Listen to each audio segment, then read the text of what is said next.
I used the off oven cleaner to strip the paint. I think it came out great. I think it came out very nice, way better than it was. Compressor died, so now I can't even rinse it off. But I mean, you can tell how great this came out. That's the 68 bezel from the original video.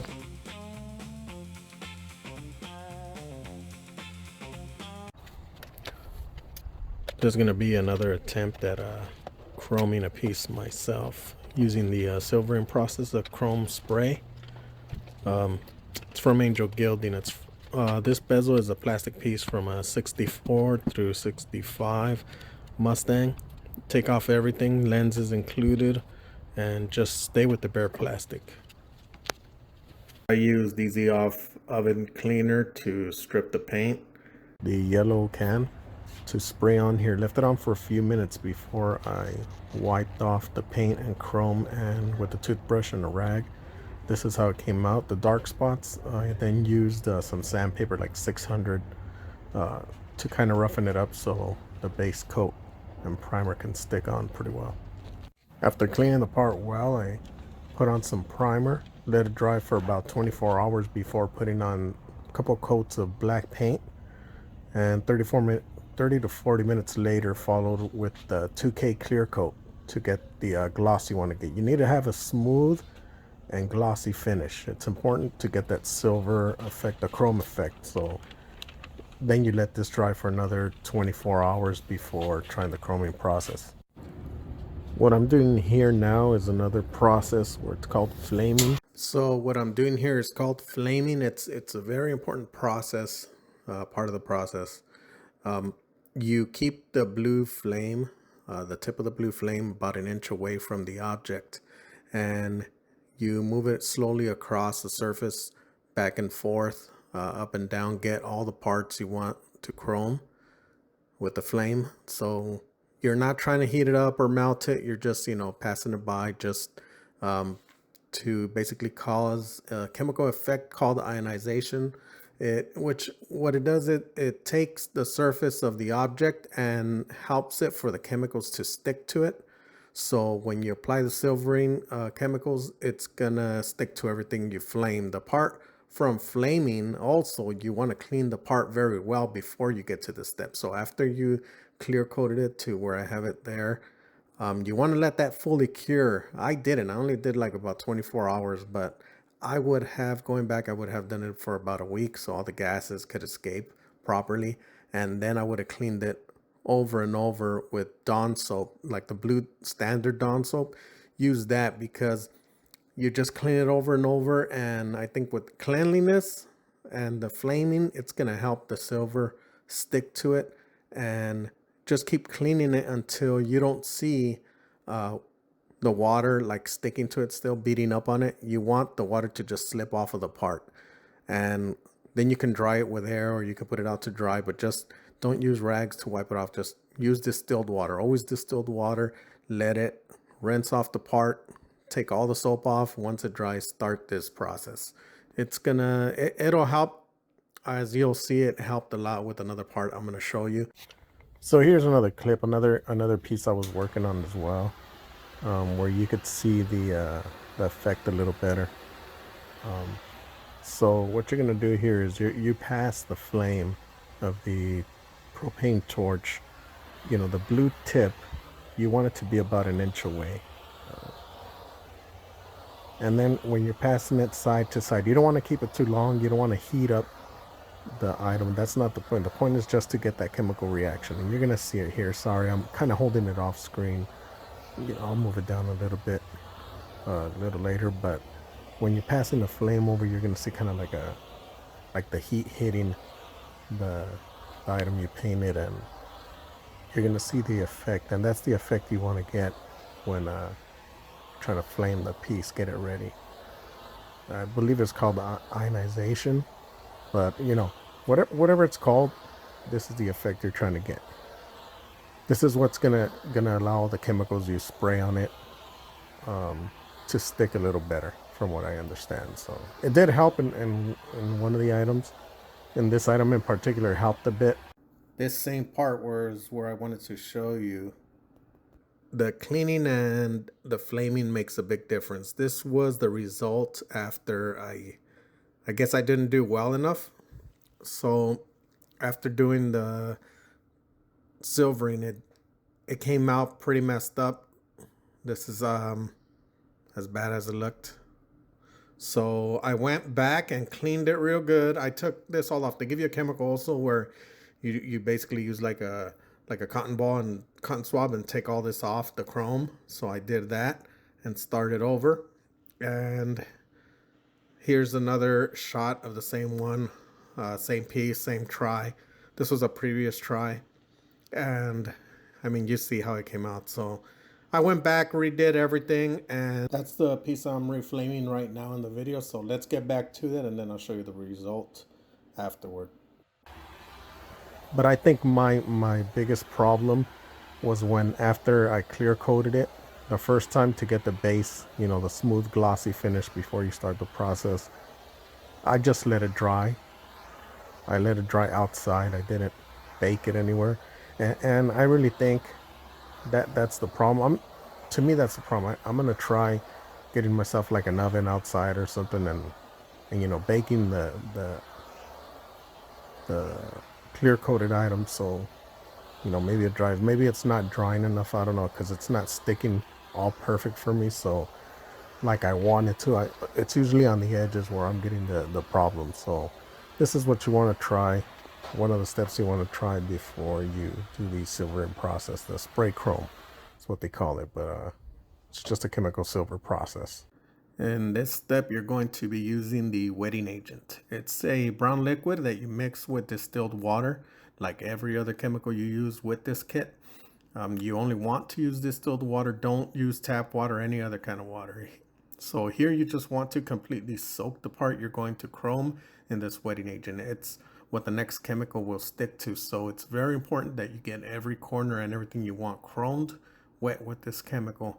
I was trying to make sure I completely covered it with a wetting agent, because the next chemical, which is a sensitizer, would stick well to it, should stick well to it because the silver comes after the sensitizer, and that's what will give it the mirror chrome effect, and you need it to stick well. So the wetting agent should smoothly cover the surface and not beat up.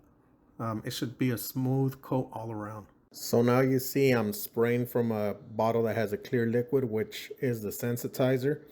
So you want to spray it all around, same way you did the wetting agent. Get everything that you want chromed sprayed with the sensitizer. After you're done spraying it, you're going to let it sit for 30 seconds before you wash it off or rinse it off with distilled water very well. Do as much distilled water as you need. Also, I use a compressor to spray distilled water.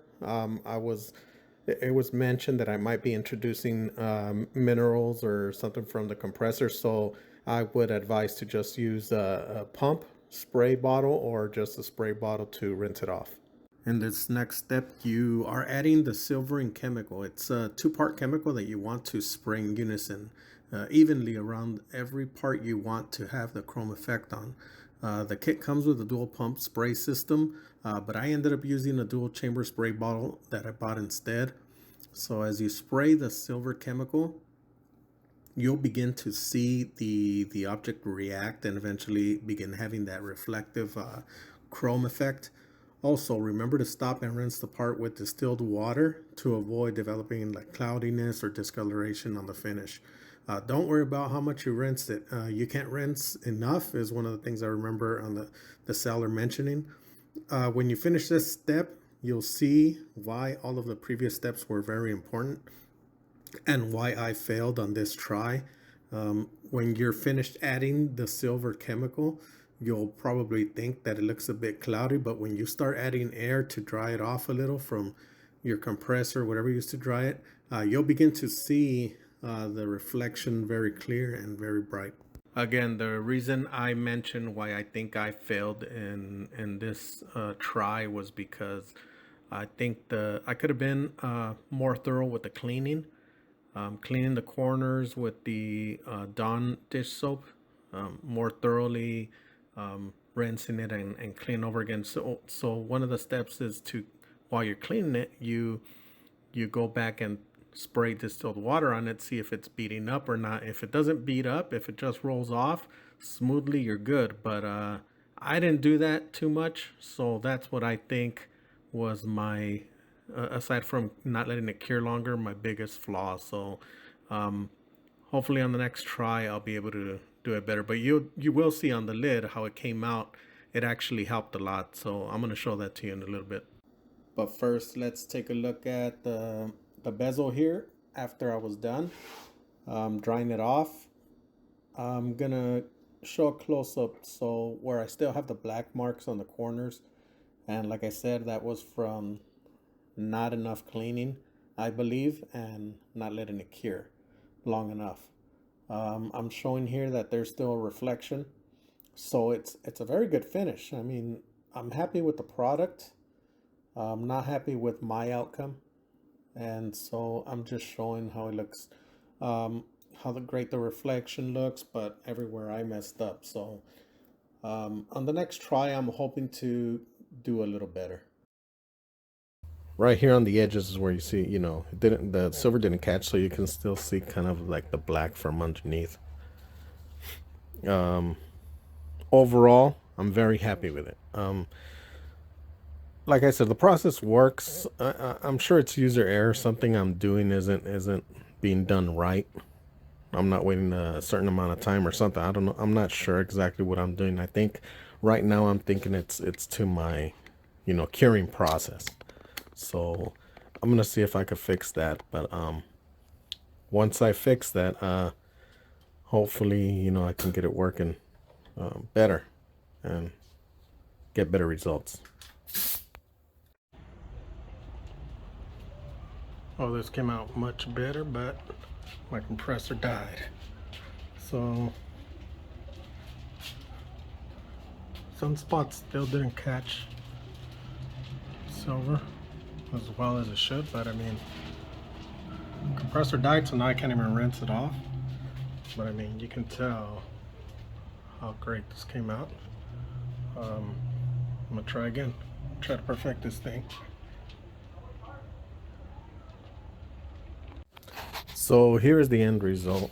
I mean, you can see on the edges where it's, you know, the silver didn't catch, but I mean, overall, I think it came out great. I think it came out very nice, way better than it was already faded. You know, basically no chrome on there. All I got to do now is, you know, you would have to scratch up all the parts you want to paint. Not scratch up, but, you know, kind of sand it down, roughen it up just so you can paint those parts. But I want to restore. I'm in the process of restoring my Mustang. You know, first I got to get it started. I want to get it started. It hasn't been started since 2010, so I want to do everything myself. Well, as much as I can, anyway. You know, anything I can do myself, I will. From painting the car to rechroming my pieces, my dash. I want to do whatever I can on my own. So that's what I'm in the process of doing. I have another video I just released before this where I'm finally getting back to work on it for the first time in years. It's been parked since 2010, my 68 Mustang, and I want to get it going. And I want to put a, you know, deluxe dash with a wood grain, maybe a black wood grain. You know, I want to design, you know, customize it, not design it, but customize it myself. So I mean, I think these are great results. These are other pieces right here that I did also, but you know, it's doable. Before I tried spray cans, all that stuff, no, you know, nothing comes out looking like this. I just gotta get it right. So I'm gonna keep working on it, and hopefully in time it's gonna come out a lot better. Here's a few other pieces I did for a 68 Mustang. The black spots, those are gonna get covered with overlays anyway, smoothed out and covered. And then I'm gonna spray a 2K like I did here for the 65 piece. And this is a few days later. What you see is I had sprayed the protective 2K clear over it to protect the silver, and it turned kind of yellow, so I got to add more with the blue or violet tint.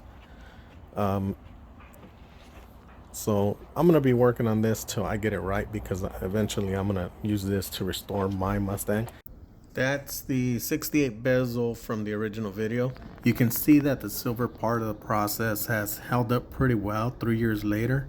those black spots are my fault. I had runs in the 2K clear and tried to razor off the drops in the clear, but I'll explain that whole process in a bit. If you take a look, you're not seeing things that is like a bluish purplish tint, and it's because I added too much tint this time by accident to the clear coat. But it's like I mentioned before with the clear, the results get amplified. For example, it developed a cloudiness on this side after I added the clear. You can easily see all the black spots I mentioned where it didn't catch very well. So as far as the other black spots, the reason I had runs in the clear was because, well, mostly experience. For example, when you paint a panel or a door on a car, you're prepared and you can sand it up to like 600 grit, add the base, then add the clear. The clear has something to stick to. You do all that before you add this spray chrome to have a nice reflective finish. And when you're done adding the chrome, you need to protect it. But you can't sand it prior to adding this last layer of 2K, and you can't add a mist coat to have something for the clear to better attach to. You have to put down a wet coat and hope it doesn't run or have enough, or you gotta have enough experience to use the correct air pressure and have the know-how to pull it off. I didn't, unfortunately. And then, unfortunately as well, the cost of this product has increased. I think it was around 500 when I got it to just under 800 now. Getting it wrong gets expensive. So that's another thing I wanted to touch on. I know I didn't clean the items well enough with the dish soap or before the process, and maybe didn't flame the items properly at first. But when I tried to get it with the air cleaner, it came out much better the second time around. So I have a little bit of product left and might give it a shot. So don't get me wrong, I would rather have this installed in my Mustang than a faded bezel. But I wish I could afford to keep trying until I get it right. So until next time, thank you for watching.